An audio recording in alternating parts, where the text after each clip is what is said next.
Alrighty, y'all ready to get into this?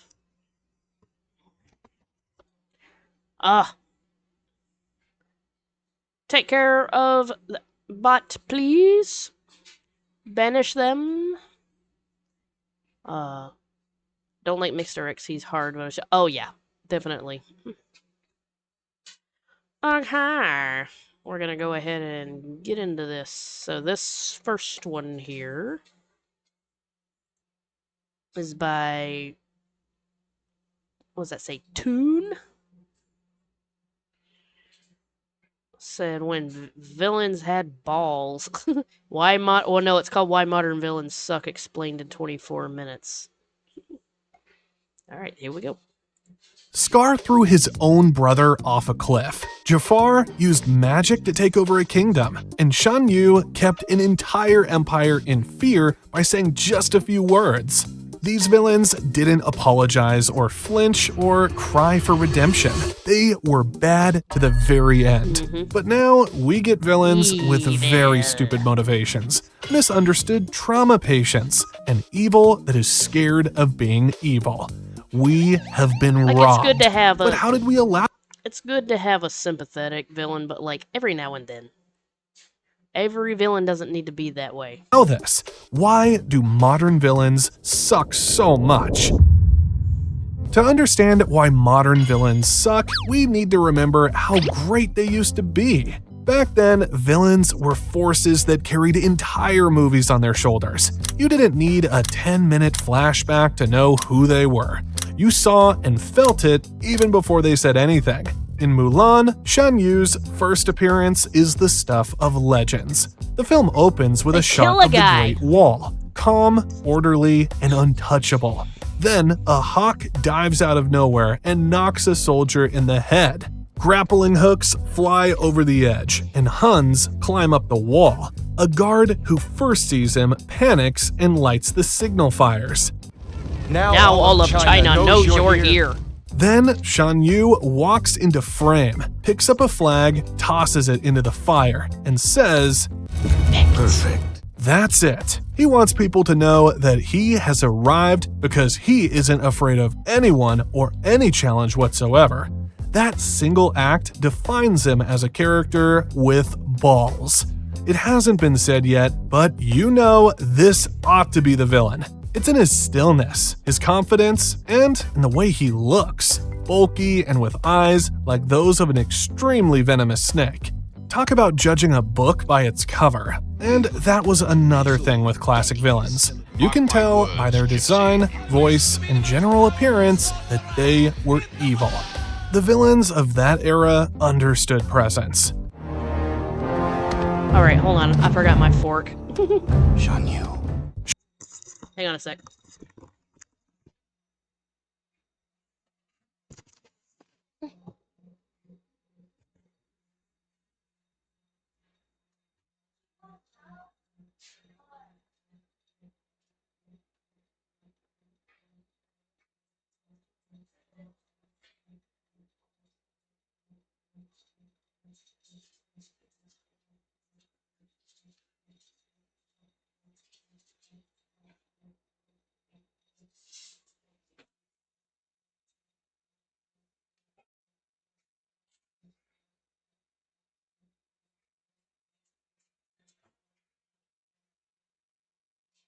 Away, Johnny. You don't need anything else.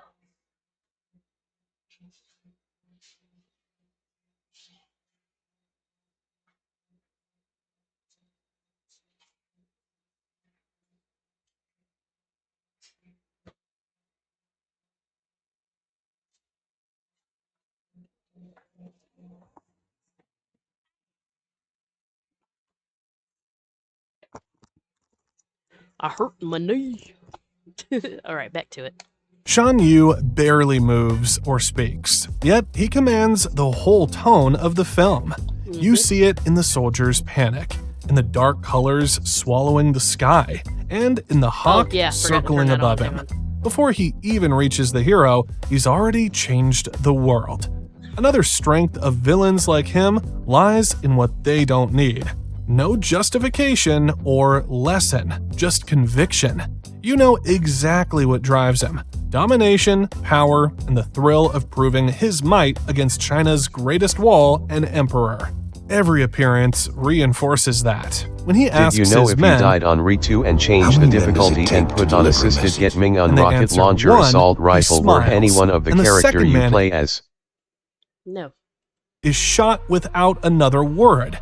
That kind of confidence shapes the entire story around I mean, I knew it would. But if that's not change the convincing difficulty enough for you, then maybe Jafar's shenanigans would explain better. So, you remember Jafar, right? Well, dare in say case you Shun Because don't, I did get he it. is the antagonist in the Oh, nice. 1992 movie Aladdin, the royal vizier who hides his hunger for power Vizier. behind fake obedience. While the Sultan worries about Jasmine's marriage, Jafar spends his nights chasing legends. He's already corrupt when we meet him. Out in the desert, he hires a thief When you play named Ritu, I Gazim will tell you how to find get a it. golden scarab. Once Gazim delivers, Jafar joins the Haves, summons the Cave of Wonders, and orders him inside despite the warning. The cave swallows the thief whole, and Jafar and his parrot Iago are not moved.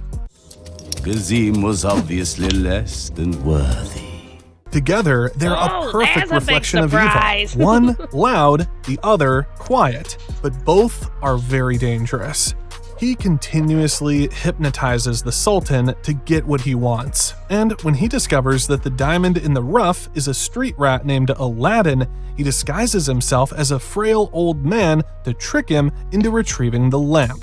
The moment Aladdin hands it over, Jafar tries to kill him. What are you doing? Giving you your reward. Your eternal reward. One thing you would notice about Jafar is how every failure of his makes him darker and what he is willing to do to get what he wants. This is why, when Jasmine exposes his lies, he doesn't apologize. Instead, he attempts to hypnotize the Sultan again. And once his deceit is revealed, he escapes, steals the lamp, and becomes the genie's new master. His This is not done yet, boy.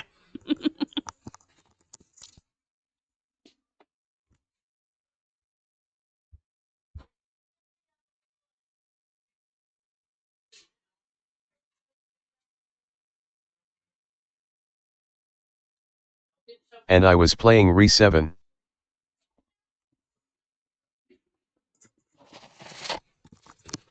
Ooh, sorry. All right. wishes twist Agrabah into a nightmare. He forces the Sultan to bow, enslaves Jasmine, and turns into a sorcerer drunk on control. Do you notice what has been happening so far? Do you see how Jafar's evil escalates? This is how true villains act, instead of softening to the point of redemption.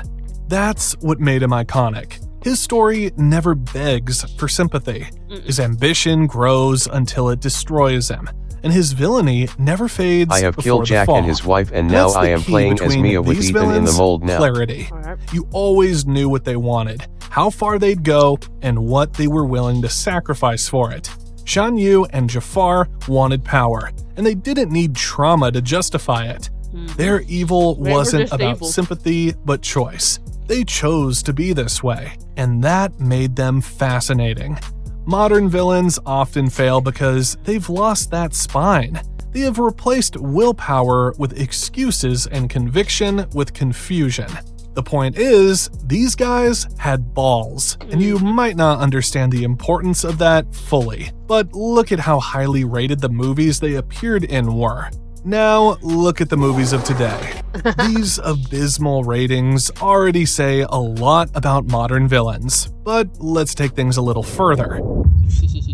Maybe we're wrong, but Minions would probably have been more loved if Scarlet Overkill knew how to villain right. The movie builds her up as the world's first female supervillain, but when it's time to prove He is it, she basically spends more Quan Chi energy and Sub-Zero. flaunting her husband's gadgets than making anyone terrified.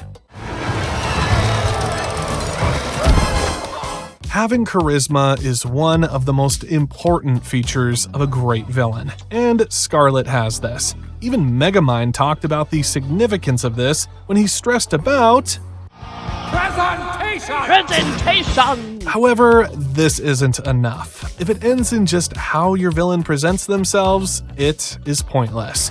Unfortunately, this was the case for Scarlet.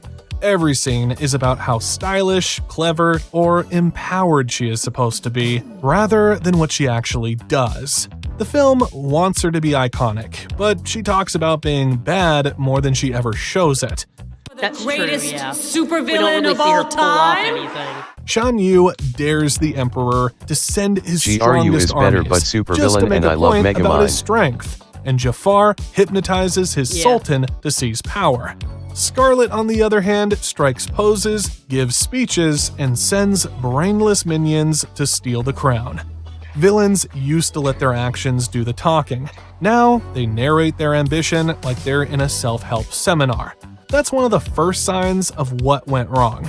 The old rule of storytelling, show, don't tell, has been discarded. When you explain why you're scary, you stop being scary. The next issue runs deeper. Modern villains lack clear or reasonable goals. Professor Callahan from Big Hero 6 is a perfect example. He begins as a man of intellect and mystery, a mentor figure who commands quiet respect. However, his intelligence fades the moment his true motive is revealed. His plan revolves around revenge against Alistair I am on Craig, standby for a bad businessman messages. he blames for his daughter's disappearance during an experimental portal test. It's a motive grounded in grief, but what he does with that grief makes no sense. Instead of using his genius to find his daughter, he uses it to destroy Cray's company. He doesn't even stop to consider that she might still be alive, despite having access to the same technology that caused her disappearance. What's crazy is that That's a good Callahan point. would have done better if they had not even forced a motivation on him. They should have just made him like Jafar or Shan Yu, who wanted power. He would have been a more formidable obstacle to Hero and the other superheroes. Instead, they tried to merge a twist and a sympathetic villain all in one, which ended up a complete disaster. Seriously, man, what really happened to our villains? Unfortunately, it gets even crazier because the worst kind of villains today are those that are redeemed without even earning it. All the heroes need to be perfect, squeaky clean. Do you think the Re9 DLC will grace looking for Emily and being her mom? Dude, she's already found Emily. Don't you remember the ending scene where she said, "She's doing great. I'm even teaching her to read." Yeah. All the heroes need I to do. be. All the heroes need to be squeaky clean, and the villains aren't allowed to be too bad.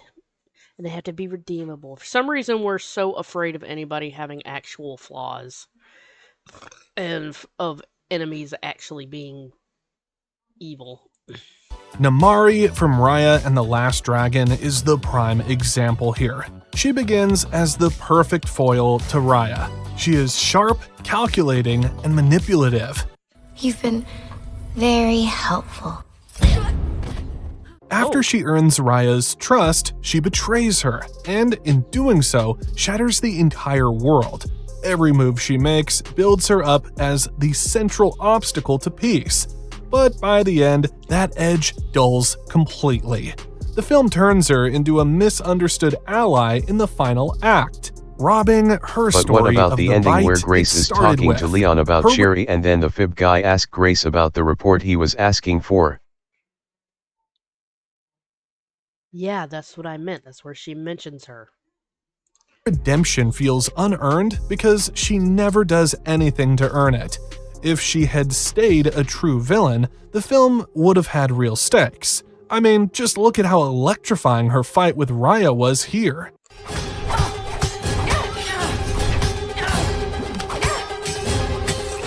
The sound effect, the stakes, the cinematography, everything was on point. Seriously, they should have just let Namari be evil. It would have shown a world where some people simply choose selfishness even when they know better. Her Where mother's did Emily influence and Grace could found a explain dog her because it was in motives. the background of Re9? I don't know, dude. Why are you asking me? But not excuse them. That kind of moral choice, that awareness of her own cruelty, would have made her terrifying and believable. However, the movie completely wraps everything up in unearned forgiveness. Namari goes from betrayer to partner without paying the emotional cost. A fairly similar problem happens with Teika in Moana. For most of the film, Teika is pure destruction, a volcanic monster stopping Moana from reaching her goal. She's terrifying because she doesn't talk or reason, she just Okay. If you're gonna criticize Tekka, I disagree. Because that was a good twist. It turned out to actually be the goddess. And she just had like her heartstone removed, so it made her evil. Like, that's fine. burns. Then the twist drops. Teika isn't evil at all. She's Tefiti, a goddess with her heart stolen. Yeah. That moment redefines everything, but it also deflates the story's tension. Someone once joked that Tefiti is a creature which had something stolen from it and threw tantrums until it got it back. She's a deity. They tend to be like that. Duh. Okay, I disagree with this criticism of this villain. He's not wrong. Instead of a villain being I don't think his criticism applies to this villain. Sorry. defeated, we get a misunderstanding being resolved. It's moving, yes, but it also signals a trend that villains can't stay villains anymore. They must be redeemed, or at least misunderstood. It's as if the modern story structure is afraid of moral clarity. Evil can't just be evil. It has to be a cry for help. And when they aren't redeemed, they often arrive too late to matter. Zurg from Lightyear suffers from this. Zurg's reveal comes so late that his story never gets a chance to breathe. The film builds him up as a mysterious threat. Then, suddenly, he's a future version of Buzz? Older, bitter, and misguided. Instead of heightening the conflict, it waters it down. His villainy turns into a therapy session about accepting failure. By the time you understand him, he's already defeated. There's no space for dread or suspense. A good villain should force the hero to grow by challenging their beliefs. However, if your villain wants to be redeemed, there's nothing to challenge. If they arrive too late, there's nothing to build. And if they talk more than they act, there's nothing to fear. That's the problem with modern villains. But how did we get here? Why did animation studios start creating these awful villains? The answers are actually uncomfortable and not something you might be ready to hear. However, once you see the pattern, it's hard to unsee. Studios, especially Disney, don't want to admit it, but the reason they have ruined our villains or gotten rid of them entirely is because of fear. They are scared of how audiences will respond to truly evil villains. Studios now build stories in an age of constant feedback, online outrage, family blogs, and social media debates that dissect every frame. The result is anxiety disguised as inclusivity. Writers are told to humanize every antagonist, to make sure no one feels left out or judged. So instead of Shan Yu wiping out the whole of China, we get Namari second-guessing her evil nature. Instead of Scar plotting murder, we get Teika needing a hug. Pilar Núñez Delgado, a professor of literature, calls this overprotection. She says creators are shielding the audience from the truth, which includes cruelty, selfishness, and deceit. But we already know these bad things that studios are trying to hide. She also argues that children can handle fear. They've always been able to. Classic villains didn't traumatize them, but taught them that evil exists and can be beaten. That's what made those stories powerful. Now, studios avoid moral discomfort like it's bad for business. Well, because it actually is to them. Animated films today are built for global audiences, markets that prefer balance and positivity. Evil doesn't translate well across cultures, but redemption does. Not a meme. It's cleaner, easier to market, and politically neutral. A villain like Jafar or Shan Yu might be iconic, but they're hard to modernize without offending someone. Anna Garralone, a scholar, argues that this trend has stripped stories of their symbolism. Villains used to represent the shadows of human nature: envy, pride, and greed. They gave moral shape to fear. But now, those symbols are replaced by metaphors. That's why a movie like Raya and the Last Dragon feels hollow despite its beauty. There's tension, but no danger, because everything is fixable, forgivable, and explainable. There's also a creative fatigue at play. Writing pure evil takes guts and effort. It forces a writer to explore darkness without apology. That's risky. It requires vision and confidence, something hard to find in today's corporate storytelling.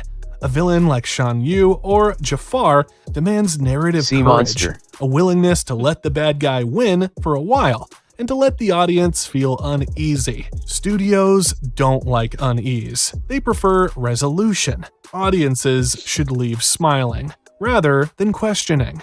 But that's the irony. They will be the leave old villains smiling made because good heroes conquered shine. evil. The darker Happy the day. threat, the brighter the redemption. Without that, heroism loses meaning. A villain who's misunderstood doesn't test courage. And while compassion is noble, it doesn't stir the blood or make you sit up in your seat. Psychologist Jamie Burke says this change reflects society's push toward nuance, that children should learn to More see sea the world monsters. as complex, not divided into good and bad. That's a fair point, but nuance shouldn't erase threat. You can understand evil without excusing it. Even within the creative teams, there's fear of finality. Classic villains died. Scar was devoured, and Shan Yu was blown up by fireworks. These moments carried weight because they ended something. They showed consequence.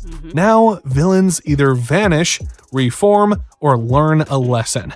Nothing ends, as if people don't die in real life, whether they are good or bad. Look, don't get it twisted. This isn't about wanting more violence or cruelty. We just want honesty. These stories once embraced the idea that fear can teach resilience, that bad things Tell that to exist, Peter and that Griffin. courage matters. Whereas modern films want to skip the pain and jump straight to healing. But healing without hurt means nothing. The truth is simple. Modern animation has the tools to create unforgettable villains, but not the courage. It's not the audience who is softened, but the storytellers. Thankfully, there are still some modern villains doing us proud. And the crazy thing is, they have usually come You're from not mostly Wolverine two that you can studios. just heal. Sony and DreamWorks. These guys have refused to join the likes of Disney in pussifying their villains. Hence, in 2022, DreamWorks gave us Jack Horner, one of the antagonists in Puss in Boots: The Last Wish. Jack is a ruthless hoarder of magic who wants one thing only, the wishing star, so he can become master of all magic. He says it plainly, and he never wavers. He runs Horner's Bakery as a front and travels with an enchanted bag that contains a phoenix, unicorn horns, Excalibur, and more. And he uses them without restraint and with so much glee. He treats lives as expendable. His conscience exists as a literal character, the ethical bug, and Jack rejects it at every turn. The film uses that device to test if there's any empathy in him, but there isn't. He ignores pleas, escalates whenever challenged, and keeps pressing toward the wish. On the That is a river, he chicken kidnaps thrower. Perito and brandishes a unicorn horn at him to force a trade. You're not gonna shoot a puppy, are you, Jack? Yeah, in the face. Why? In the chaos that follows, he fires the horn and blows up some of his baker's dozen, then shrugs it off. Later, when most of them have died, mostly because of him, he cracks a joke about not being able to make a pie without losing a dozen men. That line triggers the ethical bug to finally call him what he is, an irredeemable monster. And Jack answers by mocking the bug's stammer and flicking him off his shoulder. Jack continues in his wickedness right to the moment when he was swallowed whole by the sinking star. There was no remorse, no lesson learned, just pure unadulterated evil, exactly the way we like it.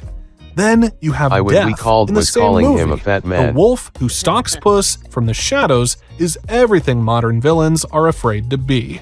Quiet, deliberate, and merciless. The film teases him like a force of nature. From the first time one of his twin scythes draws Puss's blood, the audience feels what Puss feels.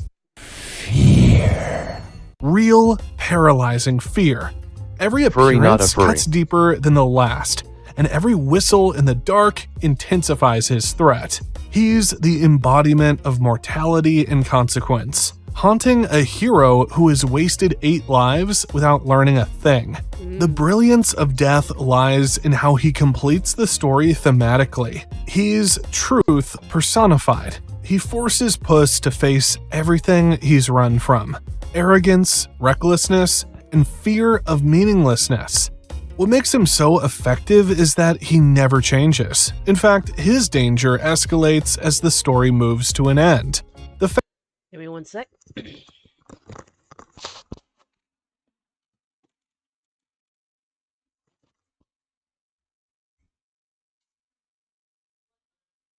1.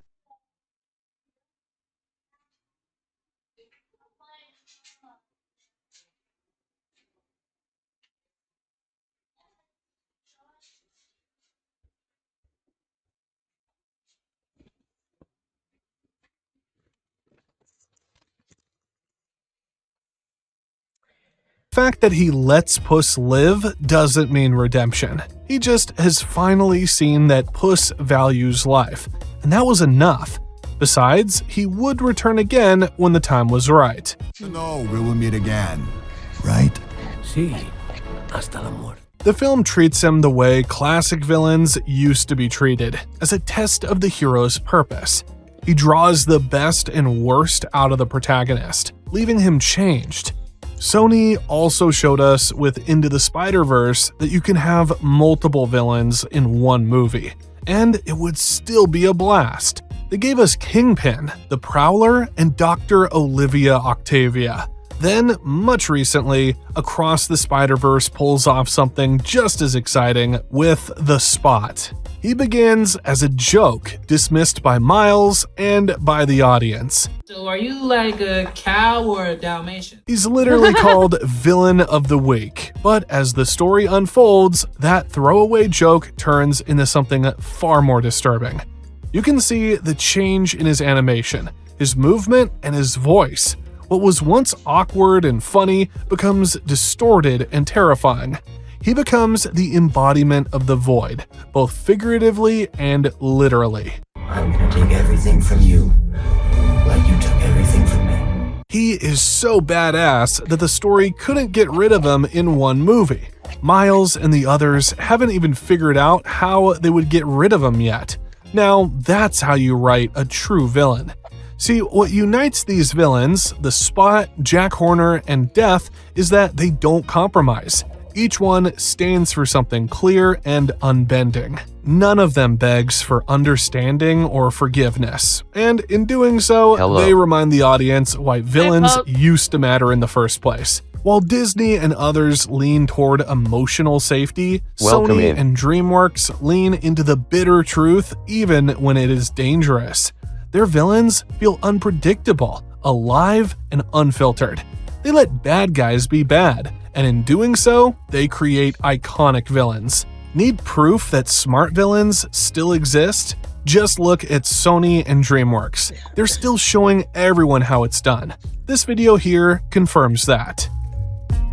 Well, aside from what I felt was an unfair criticism of Tafiti and Takai/Tafiti, everything else I agree with.